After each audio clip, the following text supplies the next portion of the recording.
और हाँ, ये स्ट्रैटेजी बेस्ट काम करती है लोअर टाइम फ्रेम पर। मैं पूरी स्ट्रैटेजी को सिंप्लीफाई करने वाला हूँ 4 सिंपल स्टेप्स में, जिन्हें आप इजीली फॉलो कर सको।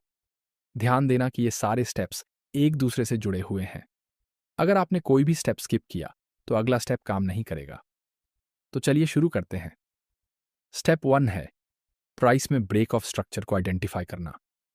इसके लिए सबसे पहले हमें यह समझना जरूरी है कि ट्रेंड्स कैसे बनते हैं। हम सब जानते हैं मार्केट में 2 तरह के ट्रेंड्स होते हैं, अप ट्रेंड और डाउन ट्रेंड। चलो अप ट्रेंड का एग्जाम्पल लेते हैं।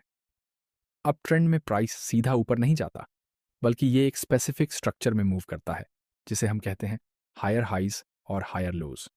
वहीं दूसरी तरफ डाउन ट्रेंड में प्राइस लोअर हाइज और लोअर लोज बनाता है।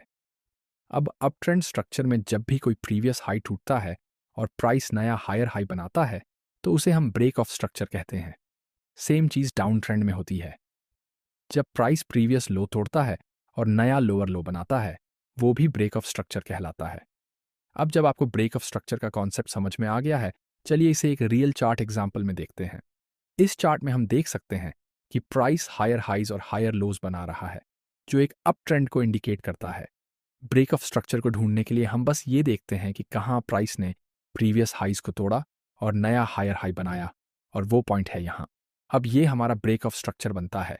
लेकिन ज़रूरी बात यह है कि जब तक कोई कैंडल प्रीवियस हाई के ऊपर क्लोज न कर दे, तब तक उसे ब्रेक ऑफ स्ट्रक्चर नहीं माना जाएगा। सिर्फ विक काम नहीं करता। जैसे ही ब्रेक ऑफ स्ट्रक्चर आइडेंटिफाई हो जाए, हम चलते हैं स्टेप 2 की तरफ।